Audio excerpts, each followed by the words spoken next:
नमस्कार। कौशल योग के आज की इस कड़ी में हमारी चर्चा का विषय है साइनोसाइटिस समस्या। वस्तुतः हमारे दोनों नाक के बगल में और यहाँ पर सिर में कुछ गुहाएं होती हैं, कैविटीज होती हैं, उन्हें साइनस कहते हैं। जब किसी कारण से वहाँ पर कफ जमा हो जाता है और कफ की वजह से जीवाणुओं का संक्रमण बढ़ने लगता है, तब वहाँ पर इन्फ्लेमेशन, दाह या दर्द की स्थिति आती है, तो उसे ही हम साइनोसाइटिस कहते हैं। मूलतः यह हमारे ऊपरी अंगों में प्राण शक्ति की कमी के कारण यह समस्या उत्पन्न होती है और आयुर्वेद में इसे कफ तत्व की विषमता कहते हैं। योग इसमें बहुत प्रभावकारी है। यदि हम योग का अभ्यास करें तो इस समस्या को जड़ से दूर किया जा सकता है, क्योंकि वस्तुतः यह समस्या उन लोगों को अधिक होती है जो बहुत भावनात्मक प्रवृत्ति के होते हैं, जो बहुत भावुक प्रवृत्ति के होते हैं। उनमें यह समस्या ज़्यादा होती है और जल्दी ही उनको ठंडी और जुकाम पकड़ लेता है, खांसी पकड़ लेती है और फिर ये समस्याएं भी विकराल रूप धारण करने लगती हैं।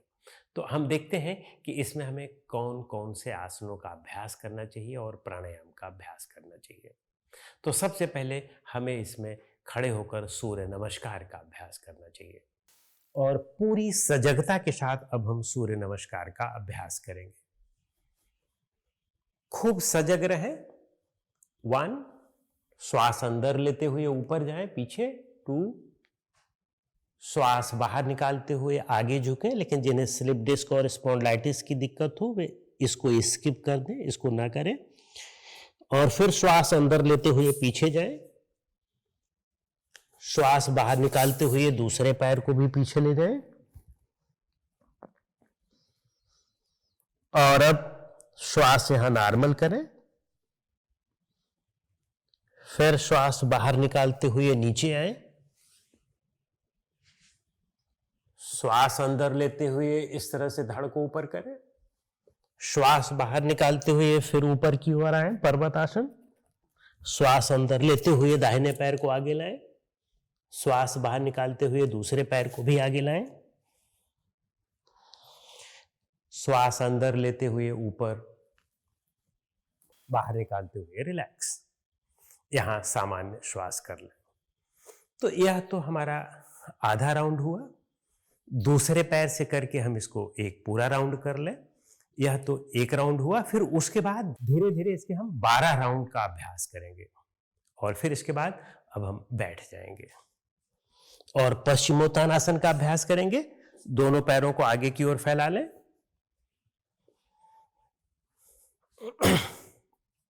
दोनों हाथ की उंगलियों को इंटरलॉक करके आगे ऊपर की ओर ले जाएं और अब धीरे धीरे आगे की ओर झुकते जाएं। श्वास बाहर निकाल करके हमने आगे की ओर झुकाई की और अब हम थोड़ी देर के लिए यहां पर श्वास को नॉर्मल कर दें और यहीं पर रुक जाएं।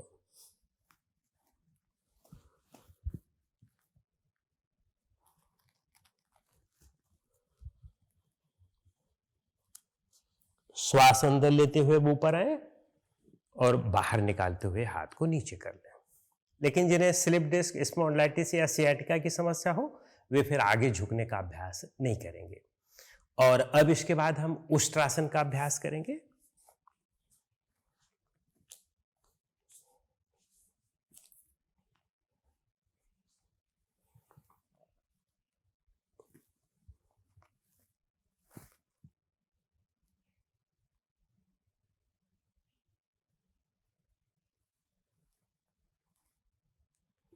धीरे धीरे वापस पूर्व स्थिति में आ जाए।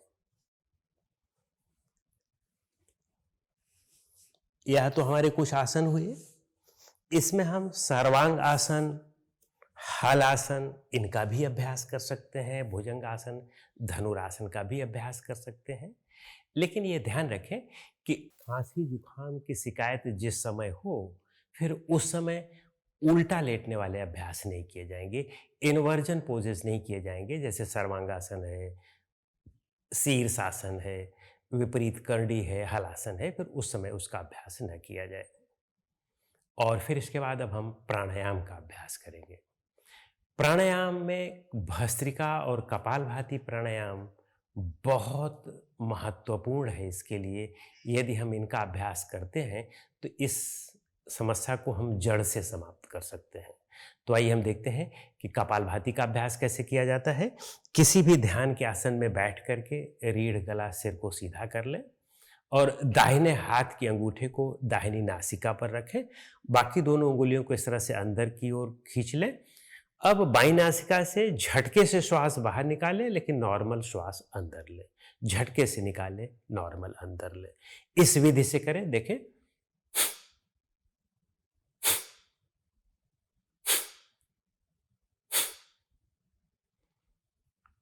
हमने 3 या 4 किया, आपको दिखाया। इस तरह से आप 30 बार इससे करें और 30 बार दूसरी नाक से भी करें।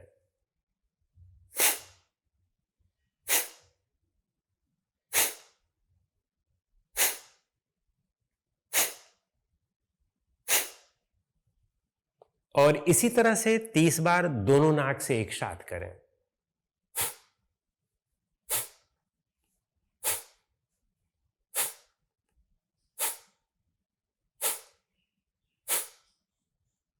तो यह कपालभाति का एक चक्र हुआ। तो अभी हमने इसमें 30-30 का एक चक्र किया। एक हफ्ते बाद इसमें 50-50 कर लें। 50 इससे, 50 इससे और 50 इससे, तो 50 का एक चक्र हुआ। फिर उसके एक हफ्ते बाद इसमें 2 चक्र कर लें 50-50 के। फिर उसके एक हफ्ते बाद 50-50 के 3 चक्र कर लें। फिर 50-50 के 5 चक्र तक ले जाएं इसके। 5 चक्र से ज़्यादा का अभ्यास नहीं करना है। पूरी सजगता के साथ करें और ध्यान रखें कि इसमें नंबर्स बढ़ाना महत्वपूर्ण नहीं है। पूरी सजगता के साथ अभ्यास करना, कहीं पर किसी भी प्रकार की अति न होने पाए, किसी भी प्रकार का खिंचाव या दबाव अनावश्यक न होने पाए। और जब आप उस तरह से अभ्यास करते हैं तो मेरे ख्याल से कपालभाति से ही इस समस्या का पूरा समाधान हो सकता है। और फिर इसके बाद यदि हम भस्त्रिका का अभ्यास कर लें तो यह सोने पर सुहागा हो जाता है। भस्त्रिका कैसे करते हैं? उसी तरह से जैसे हमने कपालभाति में अपने हाथ की स्थिति रखी थी, अब उसी तरह से भस्त्रिका में भी रखेंगे। लेकिन इसमें अंतर यह है कि हम इसमें तीव्र और गहरी श्वास अंदर लेते हैं, तीव्र और गहरी श्वास बाहर निकालते हैं।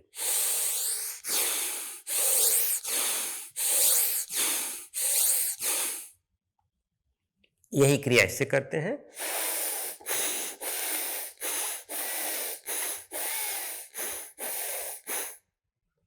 और यही क्रिया फिर दोनों नासिका से करते हैं।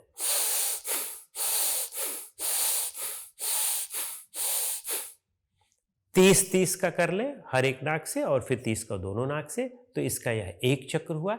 इसके 3 चक्रों का अभ्यास हर एक हफ्ते में बढ़ाते रहना है, एक एक चक्र। तो 3 हफ्ते या 4 हफ्ते बाद इसके 3 चक्रों का अभ्यास शुरू कर दें। कपालभाति 5 चक्र और इसके 3 चक्र का यदि आप अभ्यास करें तो निश्चित रूप से इस समस्या से आप पूरा समाधान प्राप्त कर सकते हैं, पूरी तरह से बच सकते हैं। लेकिन याद रखें, इसमें आहार विहार को भी संतुलित करना होगा, क्योंकि आहार विहार भी बहुत महत्वपूर्ण भूमिका अदा करता है। और सबसे ज़्यादा महत्वपूर्ण भूमिका तो हमारा मन अदा करता है। यदि मन संतुलित है तो आपको कोई भी समस्या नहीं होने वाली है। और यदि कभी टेम्परेरीली हो भी जाती है तो वह भी हफ्ते 2 हफ्ते बाद ठीक हो जाती है। परमानेंटली कोई समस्या नहीं रह सकती है। और यदि मन को हम ध्यान आदि करके संतुलित कर लें तो यही नहीं, कोई भी समस्या हम में नहीं टिक सकती है। सभी समस्याओं का समाधान हो जाता है। हमारा व्यक्तित्व तो बहुत प्रभावकारी हो जाता है।